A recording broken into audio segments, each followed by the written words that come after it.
요즘은 고학력 시대입니다. 그래서 얼마나 사람들이 똑똑한지, 특별히 젊은 사람들 모르는 것도 없고 지식도 많고 외국어도 잘하고, 그래서 얼마나 똑똑한지 모릅니다. 그래서 잘 모르는 거 있으면 우리 자녀들이나 젊은 사람들한테 물어보면 대답도 얼마나 명쾌하게 잘 하는지 모릅니다. 더하여 요즘 사람들은 말솜씨도 얼마나 좋은지, 옛날에는 그래도 말하는 사람은 목사가 좀 말을 잘했는데 요즘은 목사보다 말 잘하는 분이 또 많아요. 그래서 얼마나 말솜씨도 좋은지, 그래서 요즘은 모든 분이 참 실력도 있고 똑똑하다라는 생각을 가지게 됩니다. 과학 문명이 발달하다 보니 자동차도 발달하죠, 가전제품 발달하죠, 비행기도 발달하고 기차도 발달하고, 그런데 우리의 삶 속에 가장 가까이 와 있는 것이 핸드폰. 그래서 핸드폰은 전화 걸고 문자 보내고 뭐 그 정도면 되지 않겠나 생각을 했는데, 요즘 핸드폰에 얼마나 다양한 기능이 있는지 저 같은 사람은 설명을 해도 사용할 줄도 모르고 설명을 해줘도 잘 모르겠고, 그래서 그런 생각이 들어요. 나 같은 사람은 설명해도 잘 모르는데 이것을 만든 사람은 얼마나 머리가 좋노. 그래서 참 요즘은 머리 좋은 사람이 많은 세상이다라는 생각을 하게 됩니다. 그래서 이렇게 똑똑하고 지식도 많고 그러다 보니 문제가 생겼어요. 남의 말을 듣지 않는 이기적인 자기중심적인 세상이 되고 말았다는 것이에요. 그래서 그 어느 때보다도 이기적이고 자기중심적인 그런 시대가 오늘 이 시대가 아닌가, 그것이 오늘 이 시대의 아픔이요 문제다, 이렇게 생각을 가지게 됩니다. 오늘 말씀은 다윗이 이제 하나님의 계를 운반하는 장면이에요.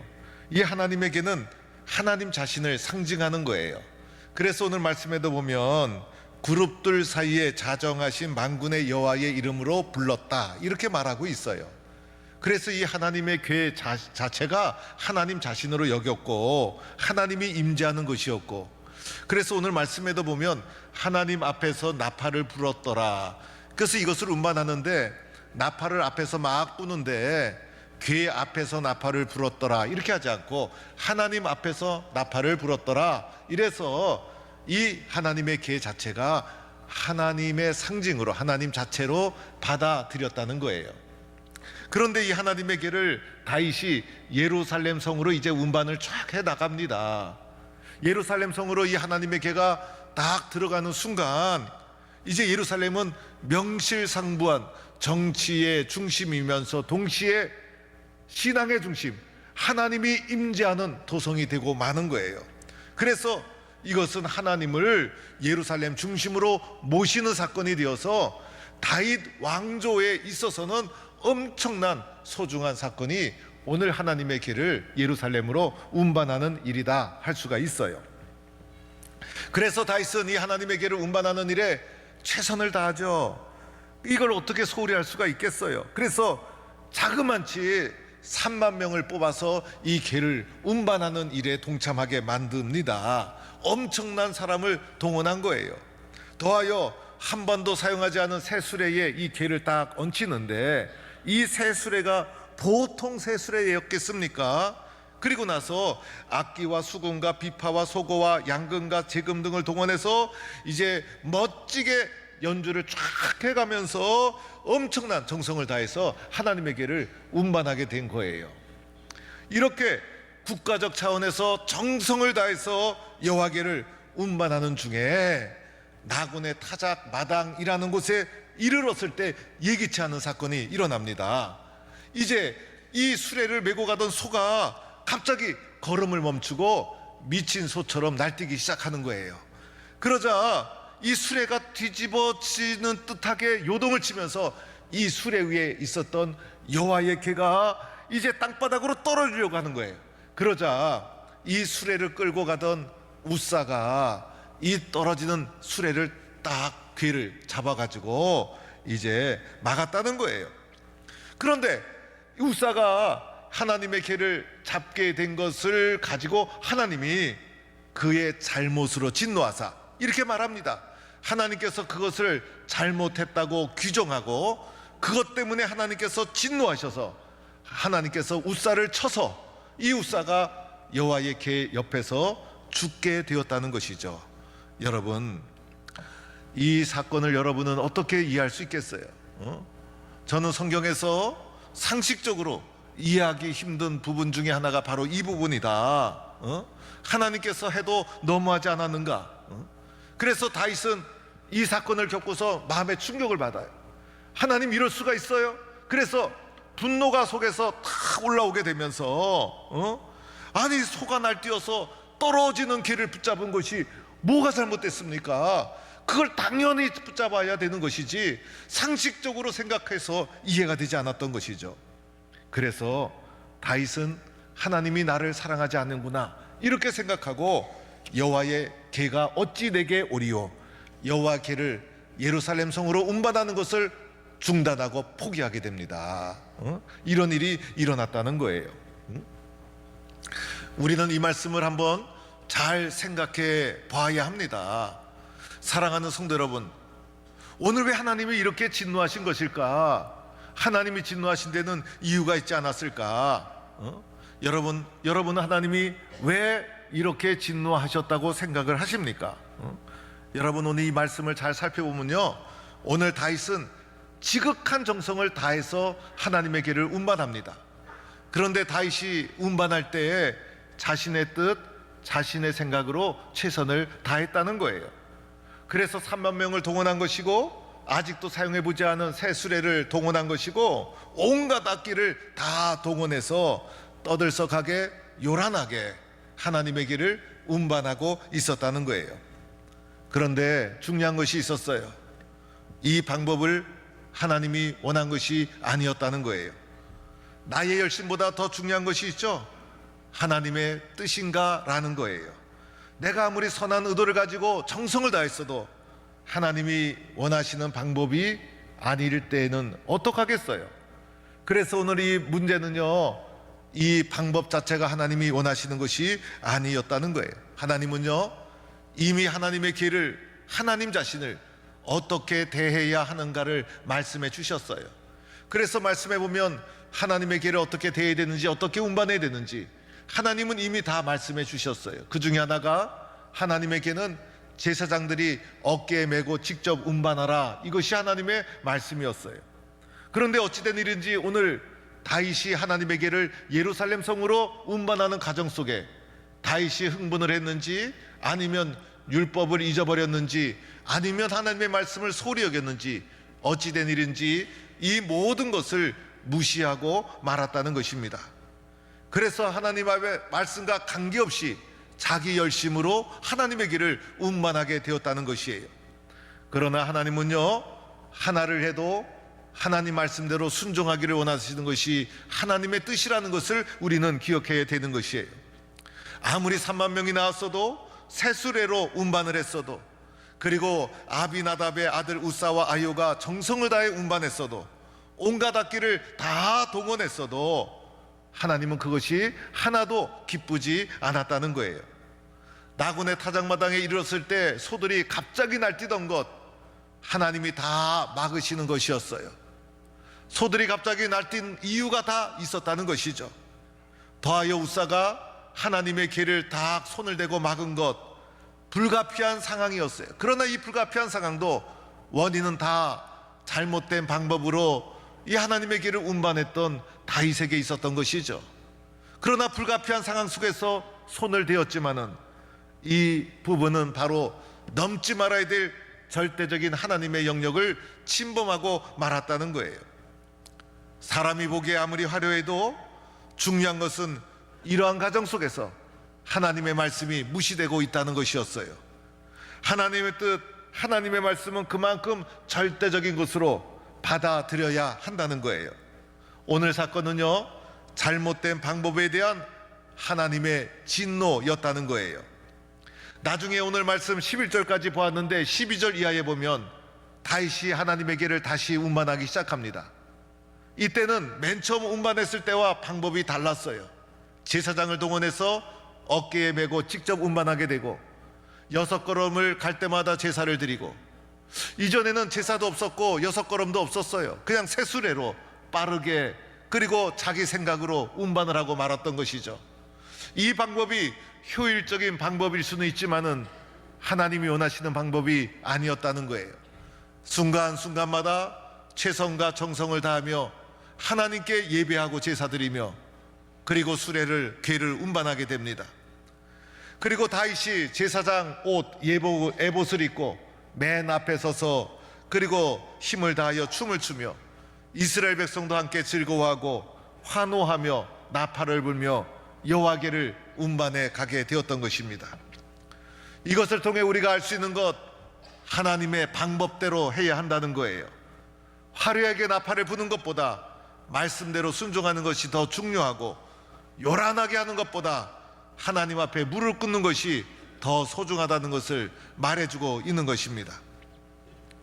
여기서 우리는 한 번 더 생각해 봅시다. 왜 하나님의 길을 운반해야 될까? 왜 하나님의 길을 운반하는 것입니까?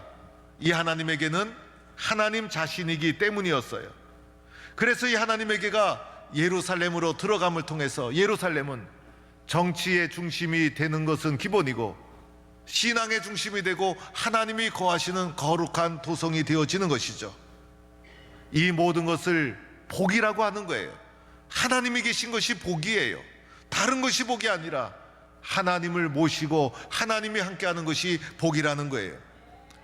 오늘 말씀해 보면 중간에 이 하나님의 길을 운반하는 것이 실패하고 오벳 에돔의 집에 석 달 동안 이 하나님의 개가 머물게 됩니다.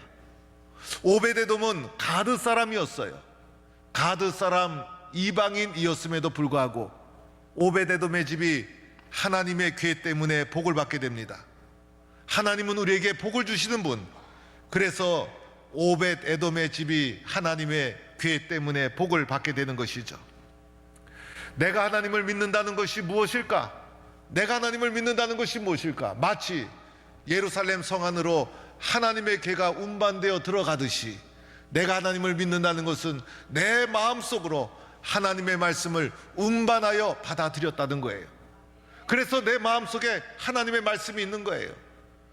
하나님의 궤가 예루살렘에 들어가고 오벳에돔의 집에 거하고, 그 하나님의 궤 때문에 복을 받듯이 내 마음속에 하나님의 말씀을 받아들였다는 것이죠. 그래서 하나님의 말씀이 내 마음속에 있을 때 그것이 복이라는 거예요. 왜 우리가 하나님을 믿어야 되죠? 하나님의 말씀이 내 중심에 있을 때 그것 때문에 내가 부족하고 연약할지라도 복을 받게 되고, 내 인생의 중심이 세워지는 것이고, 내 인생이 의미가 있어지는 것이고, 내 인생이 가치가 있어지는 것이고, 그래서 하나님은 우리에게 복을 가져다 주시는 분이다, 이렇게 말씀하고 있는 거예요.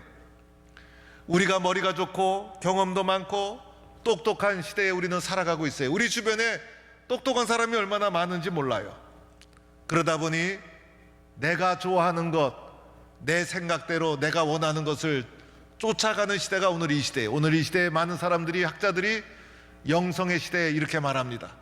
그 영성의 시대에, 그래가지고 교회가 부흥할 줄 알았더니 영성의 시대는 과거의 시대와는 달리 사람들이 자기 중심으로 자기 신앙, 자기 종교, 자기 좋아하는 거 따라가는 시대가 되어버리고 말았어요. 그래서 도처에 알 수도 없는 정체불명의 이상한 영성적인 집단이 얼마나 많이 범람하고 있는 시대가 오늘 이 시대라는 거예요. 그래서 내 뜻대로 되어야 되고, 내 생각대로 되어야 되고, 내 것을 채워줘야 되고, 나 중심으로 살아가는 시대가 오늘 이 시대. 오늘 다윗도 내 계획대로 내 생각대로 되지 않자 어떻게 했습니까? 분노를 일으키고 말았던 것이죠. 마음속에 섭섭함이 들어오고 말았다는 거예요. 오늘 다윗도 자신의 생각대로, 자신의 생각을 앞세워 하나님의 길을 운반하고 있었습니다. 내가 아무리 최선을 다하고 정성을 다해도 중요한 것이 있죠. 하나님이 원하시는 것인가? 이것을 우리는 생각해 보아야 하는 거예요. 오늘 다윗이 하나님의 길을 운반한 것은 정성의 문제가 아니라, 최선을 다했나 이 문제가 아니라, 방법이 어떠한가, 이것을 우리에게 질문하고 있는 것이죠. 그래서 우리들은 늘 하나님께 물어보아야 합니다. 왜냐하면 하나님의 궤가 우리 마음속에 있는 하나님의 자녀로 살아가는 자이기 때문에, 우리는 늘 우리 자신에게 물어보아야 합니다. 하나님, 하나님의 뜻이 무엇입니까? 하나님이 원하시는 방법입니까? 끊임없이 물어보아야 하는 거예요. 하나님께 물어보기 위해서 우리는 늘 깨어 기도해야 되는 것이고, 말씀을 붙잡아야 되는 것이고, 예배의 자리에 참석해야 되는 것이에요. 하나님을 사랑하는 마음을 잊지 않아야 되고, 교회를 사랑하고, 하나님 말씀, 그 말씀을 가슴에 품고 이 말씀을 순종하는 믿음의 길을 걸어가야 되는 것이죠. 그래서 내 생각, 내 계획보다 더 중요한 것은 하나님이 원하시는 방법이요, 하나님이 원하시는 길인가를 늘 점검해 보아야 한다는 것입니다. 그래서 우리 믿는 사람들은요, 내 삶에 내가 침범할 수 없는 신성 불가침한 영역이 있어야 돼요. 내가 절대로 침범할 수 없는 절대적인 가치, 절대적인 영역이 우리 삶 속에 있어야 되는 거예요. 믿음의 사람들은요, 내가 손댈 수 없는 절대적인 영역이 가슴에 품고 살아가는 자들이 바로 우리들이라 할 수가 있어요. 왜냐하면 우리들 심령 속에서 뭐가 있습니까? 여호와의 계획, 하나님의 말씀이 있기 때문에, 하나님의 자녀이기 때문에, 하나님의 자녀로 살아가고 있기 때문에 내가 믿음의 길을 걸어가면서 절대로 넘지 말아야 될 선이 있는 거예요. 그 중에 하나가 하나님의 영역인 것이죠. 그래서 하나님의 말씀, 하나님의 뜻이라면 절대로 넘어서질 않습니다. 침범하질 않아요. 하나님의 영역이라면 우리는 순종합니다. 왜냐하면 나는 피조물이고 나는 하나님의 계를 가슴에 품고 살아가는 하나님의 자녀이기 때문인 것이죠. 예수님의 대한 신앙의 고백, 이것도 타협할 수가 없는 거예요. 예수만이 그리스도요, 예수만이 나를 구원하시는 하나님이 우리에게 보여주신 구원의 길은 바로 예수님의 십자가다. 그래서 예수에 대한 신앙 고백, 예수님에 대한 나의 신앙 고백은 절대적인 신앙의 고백이요, 이것은 타협의 대상이 아니죠. 이것은 어떻게 변질시켜서도 안 되는 거예요. 내가 손댈 수 없는 절대적인 영역이다. 그래서 주님의 뜻이라면, 예수님의 말씀이라면 순종하고 예수님 사랑하며 믿음의 길을 걸어가는 거예요. 이렇게 걸어갈 때 그 신앙 때문에, 그 절대적인 기준 때문에 하나님이 그 사람에게 복을 내려주시게 되는 거예요. 교회도 마찬가지죠. 교회에도 절대적인 가치를 부여해야 돼요. 내가 섬기는 교회에 흠이 있고 문제가 있을 수 있어요. 그러나 하나님의 교회는 하나님께서 세워주신 교회, 예수 그리스도의 몸이요, 말씀이 증거되고 성만찬이 진행되고, 그리고 성도들이 모인 이 공동체는, 하나님의 교회는 온전한 교회인 거예요. 그러나 사람의 부족함과 연약함으로 교회에 때로는 연약함이 있고 문제가 있을 수 있어요. 그 문제 때문에 교회를 소홀히 여겨서는 안 된다는 거예요. 그럼에도 불구하고 하나님의 교회는 온전한 교회입니다. 이 교회가 온전하지 못한 것은 연약하고 부족한 나 때문입니다.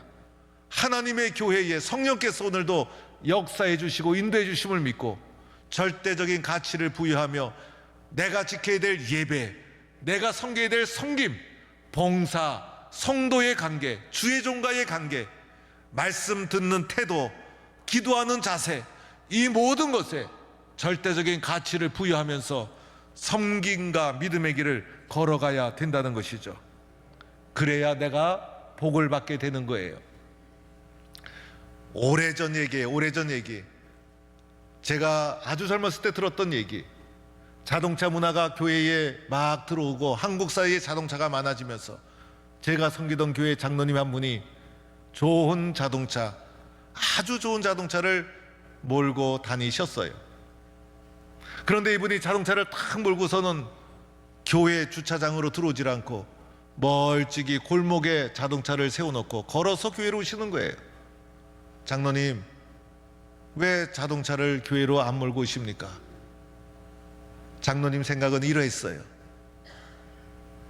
교회 마당도 성전이라는 거예요. 교회 마당도 성전이라는 거예요.